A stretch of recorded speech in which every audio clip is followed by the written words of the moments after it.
آج ولایت کا بڑا واویلا ہے، لیکن لوگوں کو پتا نہیں کہ ولایت ہے کیا۔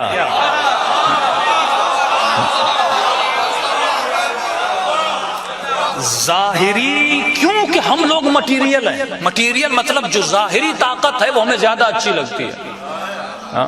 مثلا فلموں میں وہ ہیرو اچھا لگتا ہے جو ایک مکہ مارے 6 لوگ زمین پہ گریں، آپ ہیرو اسی کو مانتے کیونکہ ہم مٹیریل ہیں۔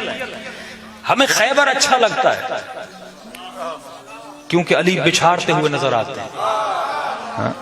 ہمیں مرحب کی جنگ سننا اچھی لگتی ہے، عمرو بن عبدوت کو گرانا اچھا لگتا ہے کیونکہ ہمیں مٹیریل لوگ ہیں۔ مولا کا وہ پاور جس کا تعلق مولا کے جسم سے ہے وہ ہمیں زیادہ اچھا لگتا ہے۔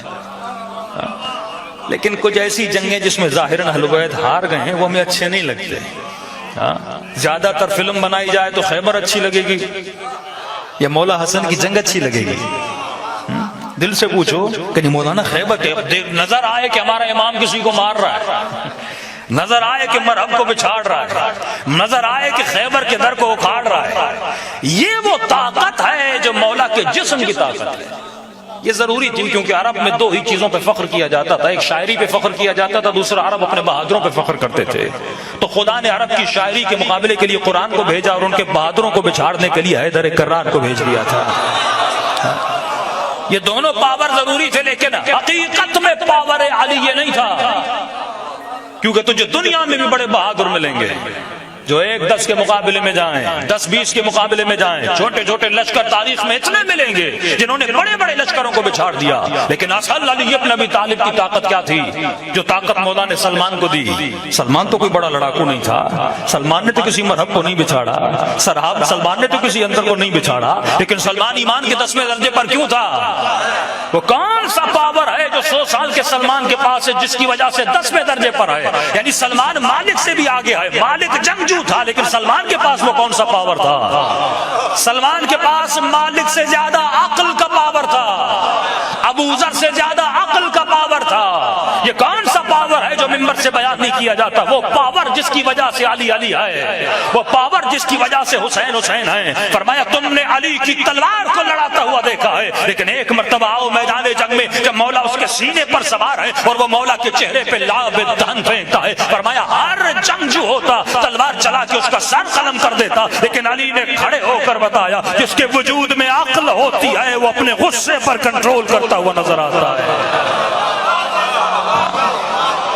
یہ وہ پاور ولایت ہے کہ دیکھو علی طاقت کے ہوتے ہوئے تلوار نہیں لڑا رہا۔ آج کا جوان سوال کرتا ہے گھر پہ آگ لگ گئی، علی نے تلوار کیوں نہیں اٹھائی؟ تلوار اٹھانا تو تقاضا بشری تھا، تو بھی ہوتا تیرے گھر پہ حملہ ہوتا تلوار اٹھاتا، کوئی تجھے گالی دیتا تو اسے مارتا، لیکن علی نے اپنے وجود پہ کنٹرول کر کے بتایا کہ جس کے وجود پہ کنٹرول ہوتا ہے پھر اسے حق ہوتا ہے کہ وہ امت کا امام بن سکے۔ جو خلیفہ اپنے غصے پہ کنٹرول نہ کر سکے وہ امت کا امام کیسے بن سکتا ہے؟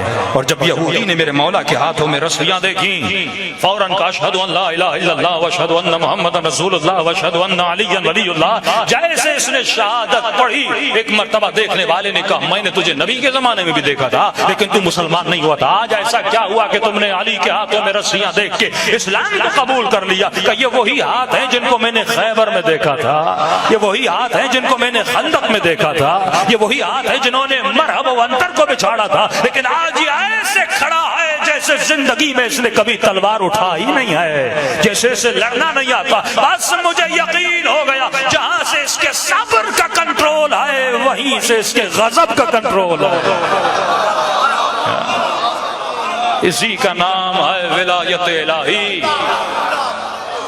علی کے وجود میں حکومت خدا چل رہی تھی، اگر حکم آئے تلوار اٹھانے کا تو تلوار اٹھاتے ہیں، اگر حکم آئے تلوار کو نیام میں رکھنے کا تو یہ تلوار رکھتے ہیں۔